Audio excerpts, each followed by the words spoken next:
Hello to the internet. I'm hoping the light for this video isn't too dark. Fingers crossed. I'm a one take kind of girl, so whether it is or it isn't too dark makes no difference to me. What have I been up to? I have been playing with my a little bit of makeup because I'm working through quite a severe depressive low at the moment. I ended up in hospital, or my partner took me to hospital at my request last weekend so I could get help because I wasn't in a good way. I am on Valium at the moment, and I saw my doctor today and I've just gone another medication adjustment, so yeah, fingers crossed. I'm crossing fingers. I've gone back onto something that I used to be on when everything with my mental health, basically the shit hit the fan in 2019. One of the tablets I was on that I responded really well to, I've gone back onto that. So tonight's my first night on it. So I'm a little bit excited because it means I might actually be able to function and sleep properly. So it's the little things that we take for granted that as soon as the little things go awry, it causes bigger problems. So I'm trying to get that all sorted out. In other news, I got accepted, which I think I've spoken about this before, but I can't remember. I've spoken about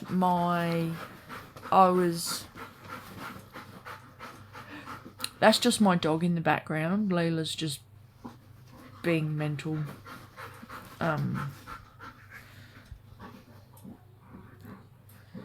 She's trying to lick her bum.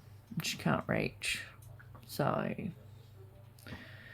first world problems for dogs, eh? So I'm not sure if I mentioned this previously, but my nursing studies have been temporarily put on hold because I'm finding a lot of the content for the nursing studies, it is triggering unresolved grief as a result of Dad passing away. So I need to deal with that before I can pursue my nursing. So in the interim, what I have done is I made some inquiries about doing a mental health qualification, and I was offered a position doing the Bachelor of Counselling and Psychological Sciences. Oh my God. So that's really exciting. So I have orientation next week, and then that starts the week after. So that is really super exciting. I had what I call, and my friend Tash calls, a Tash chat today, which I needed. Like, Tash, I don't know if you see these, but like, I fucking love you. Like, you got no idea. Tash is one of those people where it doesn't matter how long time passes, you always pick up where you left off, and like, we fill one another's cups. Tash is just amazing. I love Tash. I met Tash in Melbourne when I was living in Melbourne and studying nursing. So I met Tash through my nursing studies in Melbourne. I've got two really good friends in Melbourne that I met through nursing, Tash and Tam, and like, they're both just amazing. Like, they are just both. I'm so blessed and I'm so lucky to have met such beautiful people like Tash and Tam. I don't get to chat to them often, but they both mean so much to me, and they're both so important to me, and they're amazing. So I had a Tash chat today, so that was good. That filled my cup. Took Leela on a 4-kilometre hike. I found somewhere that is very similar to Anstey Hill in South Australia. So when I lived in South Australia, I used to walk the dogs through Anstey Hill, and a friend of mine who's got whippets asked if I wanted to take Leela for a walk with her and her 2 dogs today. So, and it's like 10 minutes away from home, very similar look and feel to Anstey Hill. Totally thought at one point I was going to chuck up and die. But I'm glad I persevered and did the 4K walk, because I know if I said let's cut it short, I would have been pissed off tonight that I didn't do the extra. So I'm glad I did the extra, so I'm excited about that. I'm going on a hike tomorrow, so that'll be good. So that's just a beginner's hike targeted at women. The target market for this hike tomorrow was women aged 45 and over. I know I'm not 45 and over. Like, I'm still in the 30 to 39 age bracket, just. But age is just a number, and I don't really give a fuck what people think. And they accepted my registration, so I'm going for a hike in the morning. So that'll be nice to meet some people. My witchcraft has suffered a little bit. I must admit, my craft has suffered. I've not had any inclination to work with my pendulums, do any card readings or anything like that, because at the moment I need to focus on baby steps with self-care. And at the moment I don't have the energy or the drive to give to my craft. I don't have the energy or the drive right now to give to other people, because the reality is, admitting this to a wider audience, not so fucking easy. But the reality is I'm burnt out. So, I don't know if I've mentioned it before. I'm burnt out, and I struggle a lot to manage my life on a day-to-day basis. My depression and my anxiety is situational, which means with meds and counselling, that can be resolved. So they're just something I live with and I deal with. But the fact of the matter is I'm burnt out. Like, I've got nothing. And I feel like I spend a lot of days pushing shit uphill. A lot of my days feel like I feel like I'm fighting a losing battle a lot of the time. And I feel like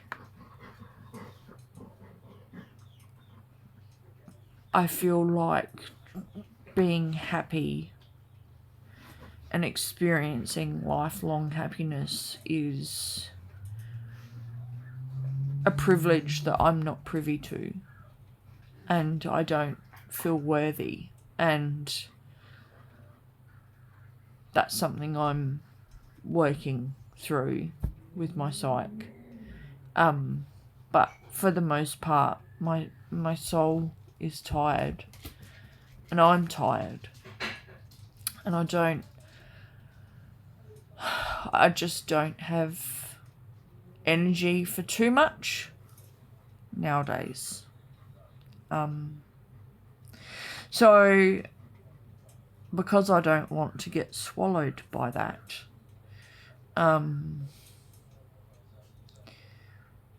I am choosing to do things that are very self-care directed.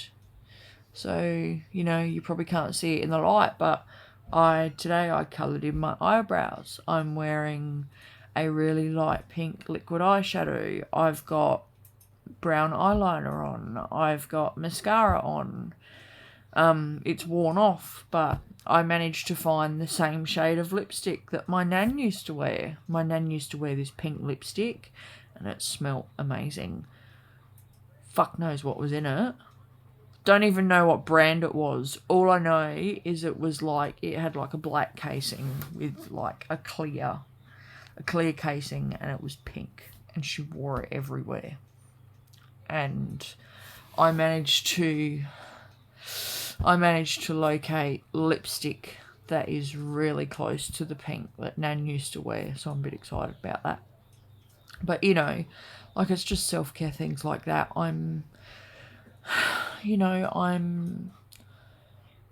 Things that I used to do when I was a little girl, I've started doing them again.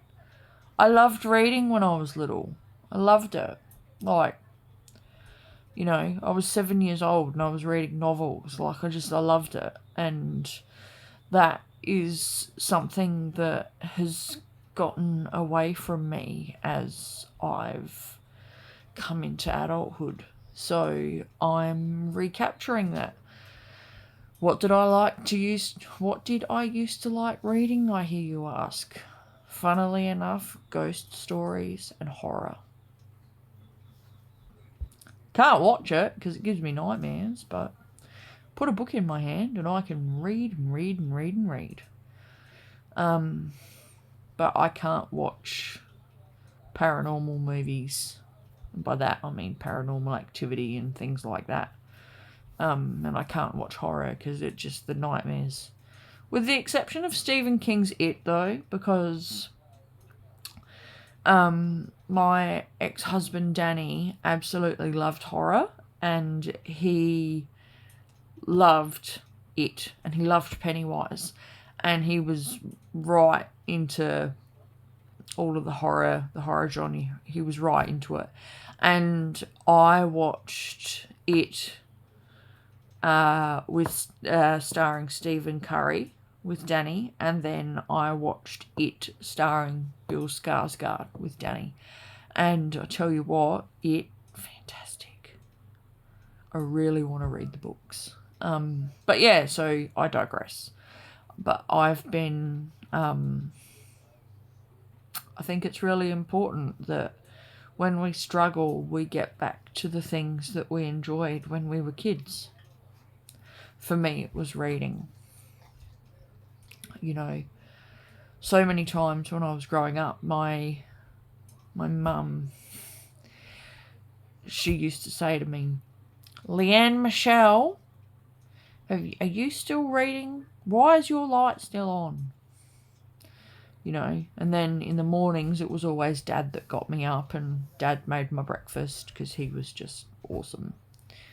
And Dad used to say to me, "You wouldn't find it so fucking hard to get out of bed if you just shut your light off and you shut those bloody books instead of reading all night." So yeah, I think it's really important that when we struggle or when we're finding things a little bit difficult, that we get back to our roots and we do things that we enjoyed when we were younger. Because adulthood nowadays, it's hard. Not only do we have work and bills and trying to work out what we're going to eat for tea every fucking night of the week, and kids if we have them, and pets, we need to look after ourselves. And self-care, in this day and age, self-care is becoming one of those things that just gets pushed further and further by the wayside. Yeah, self-care is just one of those things where it just gets pushed further and further by the wayside. The busier we get, the older we get, and the more tied up in shit we get. And it just... I don't agree with hustle culture. Some people thrive on hustle culture, and all power to them. I've tried hustle culture. I've tried living the life where you're hustling hard and where, you know, you're working so hard towards your dreams that you have this whole concept of, you know, while others are sleeping, you're working towards your dreams. That's all well and good. But I'm 37 years old and I'm burnt out. So my feelings on hustle culture, all the power to you if you can manage it, but I don't have the personality type or the energetic makeup to thrive on hustle culture, and that's fine. That's just the way that I am, and I accept that, and I embrace that. But as we get older, self-care seems to be something that we neglect it because we get busy and we have shit to do. Why aren't we putting self-care on our list of shit to do? Why do we have to wait until we retire to relax? You know, why can't we dedicate 5 or 10 minutes a day into a self-care practice? Like, why are we being conditioned by society to avoid self-care? Like, it's just this bullshit. And it's burnt me out, and I've let it burn me out, and I don't want to be burnt out anymore. And I can assure you, I promise you, recovering from burnout is a lot harder than not getting burnt out at all. You need to choose your hard. You know, I made a lot of choices that led me to where I am now, and clearly these are lessons I needed to learn, so I don't begrudge my choices, because, you know, I believe that we're all put on this earth to have human experiences. We are spiritual beings in human bodies who have chosen to come to earth to have a human experience. So clearly my human experience, part of that is learning how to pace myself and learning how to engage in self-care. Anyway, I've blathered for quite some time about fuck knows what. Guess I'll find out when I watch it back. But my whole takeaway, above all else, my whole takeaway from this ramble: self-care is not selfish. Make time for yourself. There are 24 hours in a day. We sleep for 8 hours. In theory, we work for 8 hours, in theory. Surely you can find 10 minutes to give to yourself to recharge, whatever that may be. Even if your self-care means that, you know, while you're going around your ADLs, which are activities of daily living, which include things like showering, toileting, getting dressed, brushing our teeth, hygiene, even if, you know, like if you have a busy lifestyle, make your shower your self-care ritual. Have a beautiful, luxurious shower and put music on that just makes your heart sing, and use soaps and shower gels that make you feel good. If that's the only way you can get self-care into your day, then I challenge you to do it. Or make time to read 10 pages of that book that you've been busting your ass to read. 10 pages a day. If you can only manage 10 pages, you can only manage 10 pages. But that's, that's still more than you did yesterday. And if you manage 10 pages today, then 10 pages yesterday, then the 10 pages you read today, you're 10 pages further into this book that you want to finish. Self-care is not selfish. Believe me. Don't learn the hard way. Invest in yourself. Above all else, no matter where you are or what you're doing, I want you to remember that you are absolutely splendiferously magnificent.